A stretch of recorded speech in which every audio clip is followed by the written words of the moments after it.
This is the Dacia Duster, and it's one of the many reasons why this French-Romanian manufacturer has enjoyed so much success over the last couple of decades. It's sturdy, versatile, it's well-equipped, it's practical, and it's very good value for money. All of things which are actually bywords for the Dacia brand. So when they said, come to the south of France and drive our latest model, I thought it'd be something like this. But how wrong I was.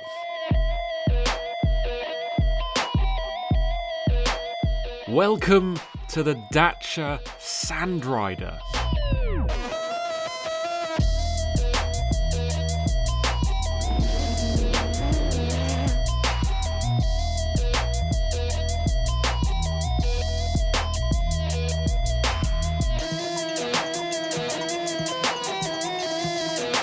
Powered by a 360 brake horsepower 3-litre twin-turbo V6, the Sandrider weighs in at over 2 tonnes and is by far and away the most outrageous Dacia yet. And indeed, if Halo's Master Chief ever needed a replacement to his beloved Warthog, then surely this thing is it.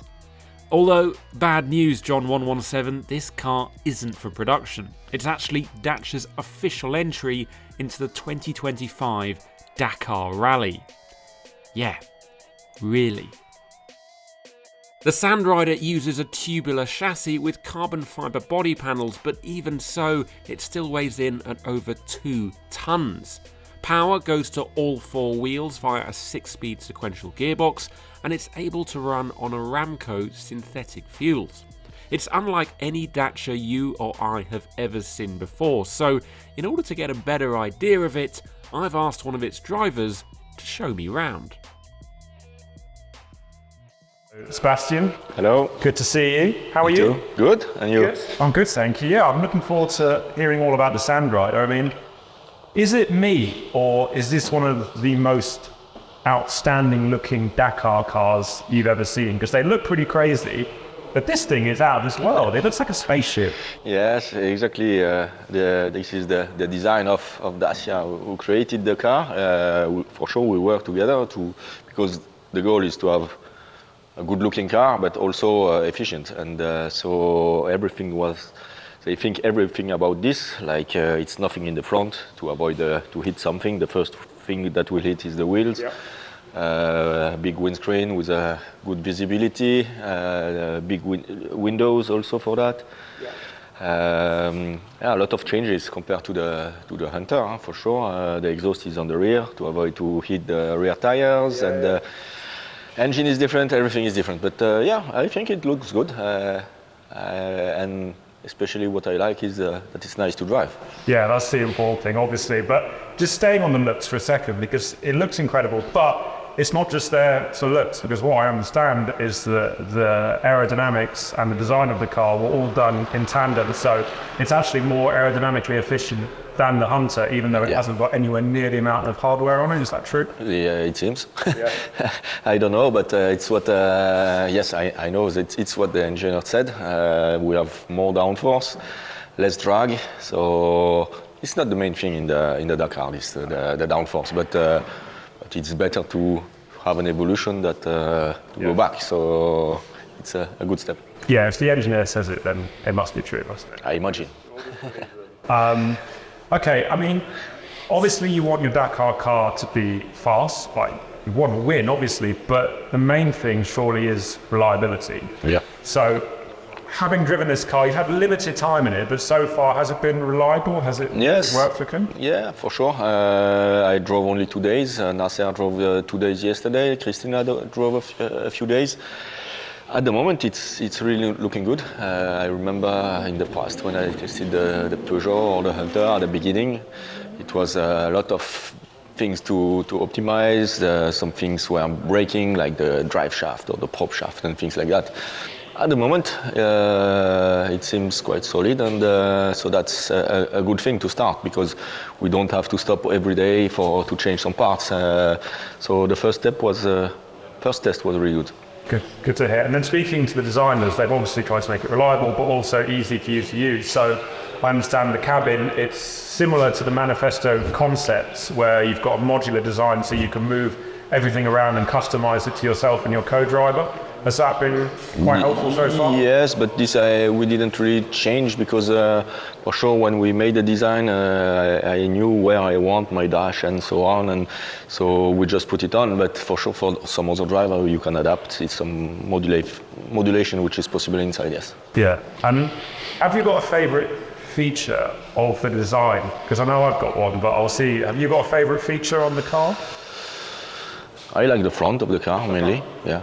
I mean, there's one bit that I wanted to mention, and you can tell me if it's true, but I think is there a magnetic panel on here? So if you're, for example, changing the wheel and you lose the tools and the bolts in the sand? It's a plan to put it, this is the show car, but yes, it's the plan to have some place to put the nuts, not to lose them in the sand, for sure. Yeah, you don't want to lose. I mean, you've had that before, actually, haven't you? You've had to change a tyre. A lot of time, too many times. Change many tyres, yeah. So that's super, super useful.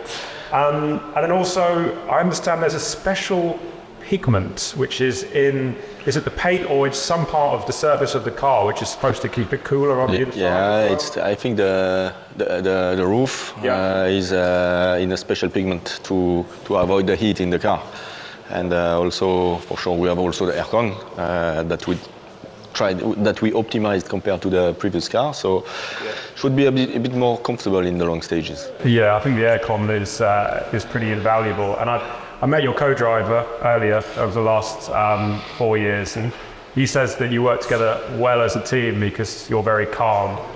You never get impatient with each other. How is it spending several hours a day just driving flat out through the desert? What does that do to your... Yeah, you need to be able to keep the concentration because you are pushing on the limit for 5 hours sometime, and you are not allowed to any mistake on my side, but also on his side. We're reading the road book, giving me the informations, and so sometime when it's hot in the car, long days, tricky stages, it can be demanding, and you need to keep focused and to control your alimentation, drinking a lot, to not alcohol, but you need to find a way to keep the concentration all the day. Yeah. Yeah, absolutely. And are you confident that you can win with this? I am confident that we have a good car. Yeah. Even the reliability from the first test is looking good. So. Yeah, I'm confident that we will be able to make a step compared to the previous one, a bit more strong also for a lot of parts. So, I think we will have a good car. I think we will not be the only one to have good cars because the rivals are strong also, but it will be interesting, I think. Yeah, I bet. And lastly, obviously, you're probably most well known for your exploits in the World Rally Championship, but this is Rally Raid, so it's quite a bit different. And from your point of view, what's the biggest difference between WRC car, for example, and this? Is it heavier, a little bit slower? For sure, on the car side, it's quite a different. The weight is much more on this one. But now with this new regulation, with the size of the car we have, you can really play with the car like with the WRC. It's for sure more heavy, less power, so it's not the same performance, but you can go across anything.